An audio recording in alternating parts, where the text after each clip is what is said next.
Kami dari Universitas Sumatera Utara datang ke Dusun Sumberjo, Desa Sungai Raja, Kecamatan Nasmen 10, Kabupaten Labuan Batu Utara untuk melakukan pengabdian kepada masyarakat dengan tema penanganan minyak goreng langka dan limbah minyak jelantah pada industri kerupuk jange di desa ini.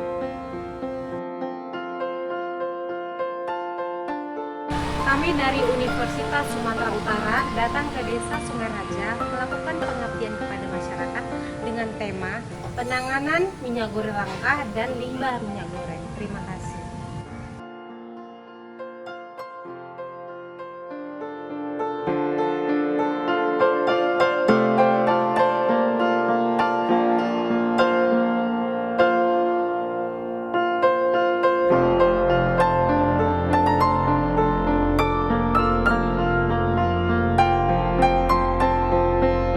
Assalamualaikum warahmatullahi wabarakatuh. Bapak Ibu yang saya hormati, kedatangan mahasiswa Universitas Sumatera Utara ke desa kita, khususnya Dusun Sumberjo ini adalah merupakan bentuk pengabdian mereka kepada masyarakat atas ilmu-ilmu yang mereka dapatkan. Mereka menempuh pendidikan di Universitas Sumatera Utara, telah melakukan penelitian-penelitian secara ilmiah, termasuk dalam hal minyak goreng. Mudah-mudahan apa yang disampaikan nanti, mari sama-sama kita simak Bu ya. Minyak jelantah rata-rata hampir di setiap rumah ada. Andainya kita olah kembali, dapat kita manfaatkan.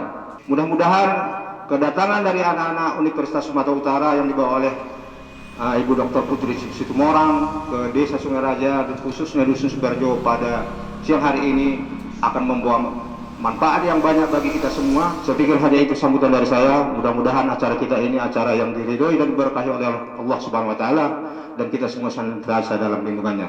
Akhirul kalam, billahi taufiq wal hidayah. Assalamualaikum warahmatullahi wabarakatuh. Assalamualaikum warahmatullahi wabarakatuh. Pertama-tama saya mengucapkan terima kasih kepada tim panitia dan sambutan yang luar biasa oleh ibu-ibu dan juga staf kepala desa dan jajarannya untuk kesempatannya yang diberikan kepada kami.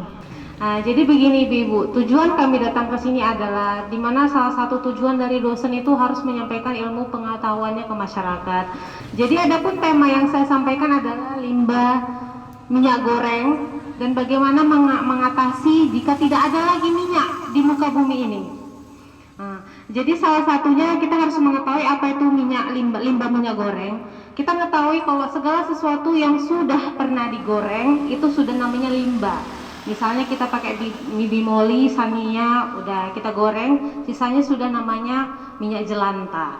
Dan juga kita harus mengetahui bahwa penggunaan minyak jelantah itu hanya bisa 3 kali penggorengan. Misalnya hari ini dipakai goreng ayam, besok dipakai goreng tempe, baru selanjutnya dipakai goreng tahu. Nggak bisa ke-4, ke-5, ke-6.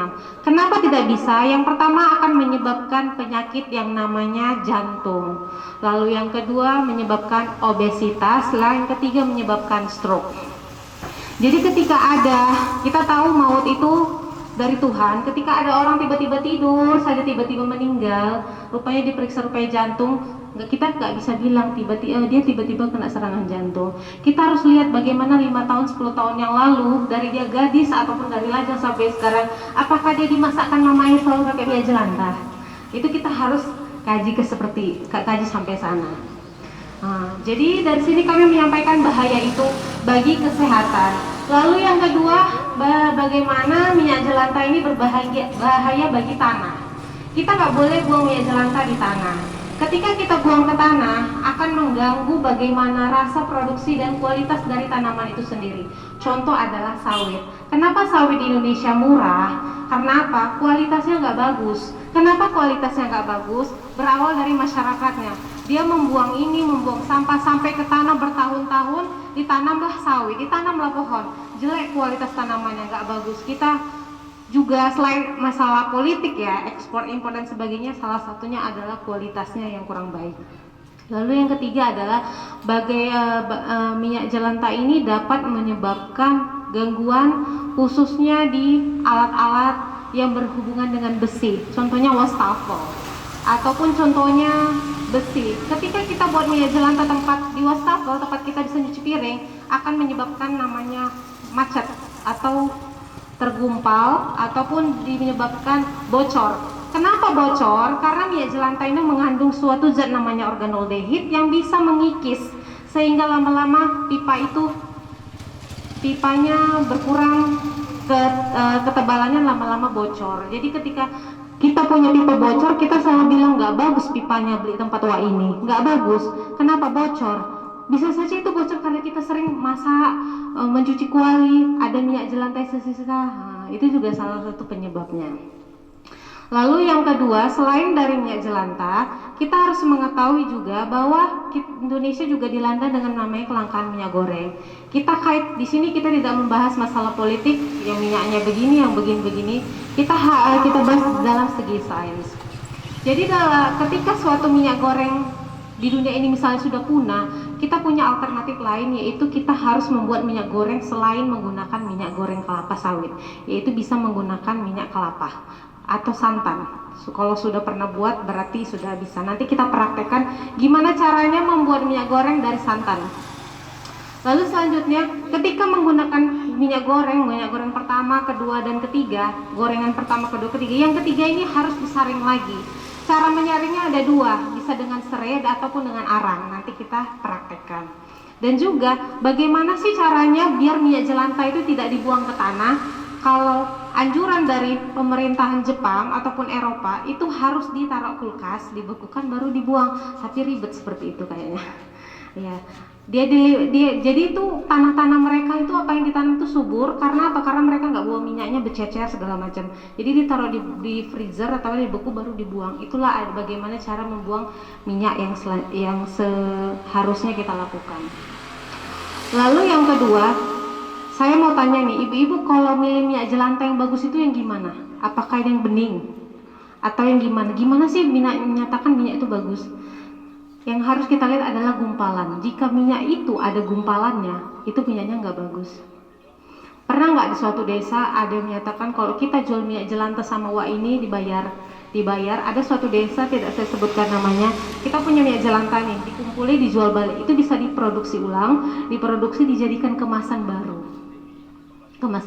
itu digunakan lagi masyarakat menggoreng.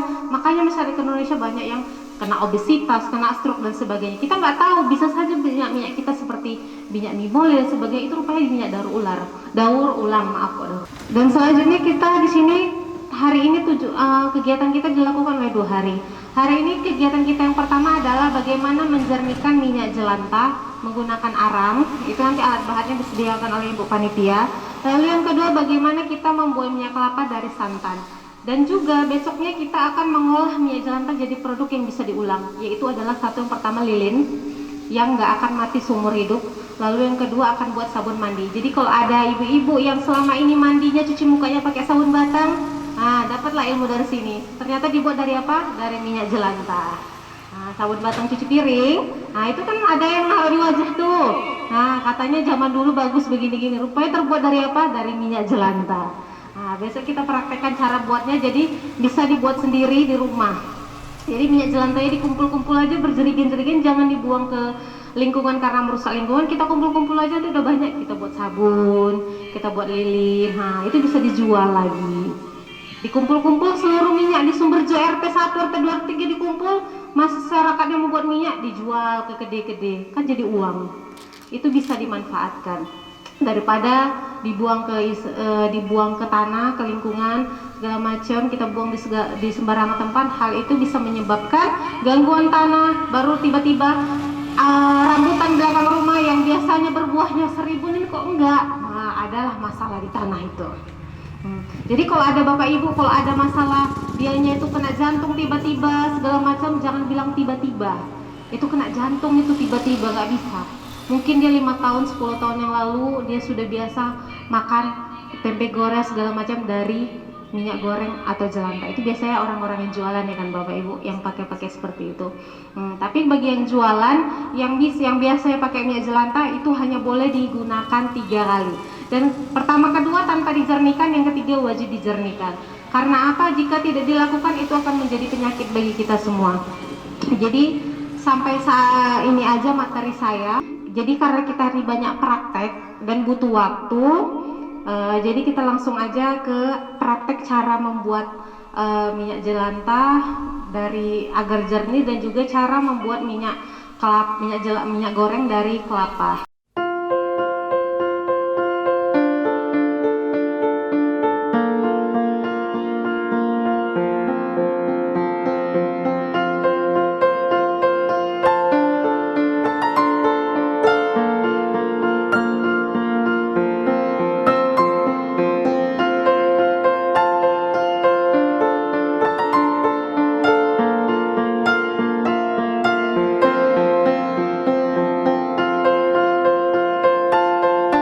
Minyak jelantah adalah minyak yang telah digunakan lebih dari 3 kali penggorengan dan dikategorikan sebagai limbah karena merusak lingkungan dan merugikan kesehatan.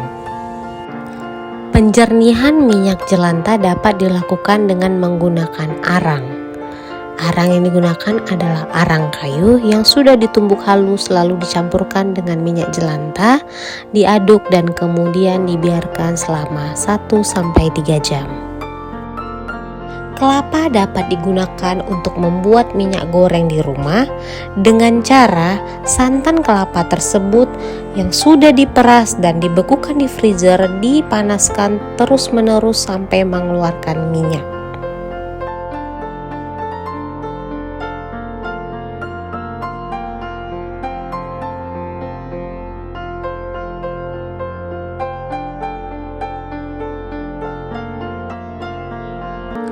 Untuk membuat lilin aromaterapi, alat dan bahan yang digunakan adalah air, minyak jelantah, pewarna makanan, sumbu, dan juga pengharum.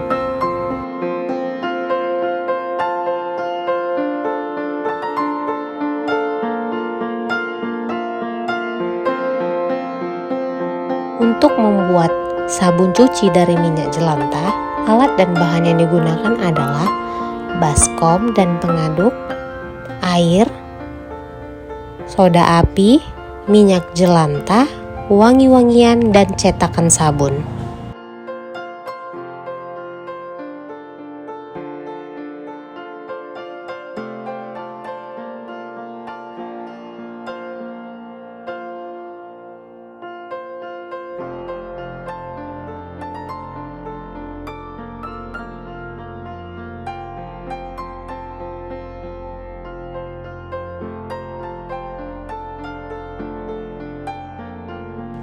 Tim dosen Universitas Sumatera Utara berkunjung ke pabrik kerupuk Jange untuk melihat proses penggorengan, pembuatan, serta pengemasan.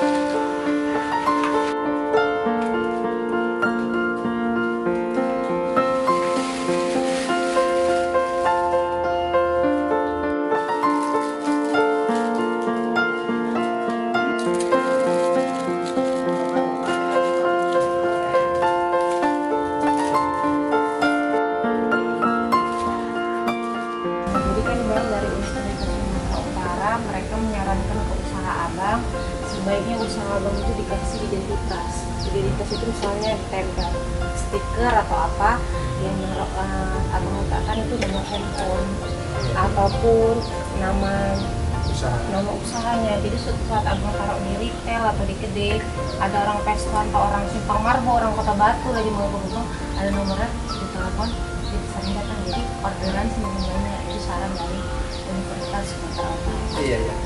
Insya Allah nanti ke depannya mau dibuat kayak gitu lah nanti ya.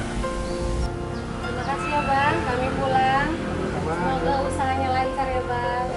Sehat. Semoga apa yang kami sampaikan bermanfaat kepada pelaku usaha kerupuk jange dan masyarakat di desa ini. Terima kasih, semoga pengabdian kami bermanfaat dan sampai jumpa di pengabdian masyarakat selanjutnya.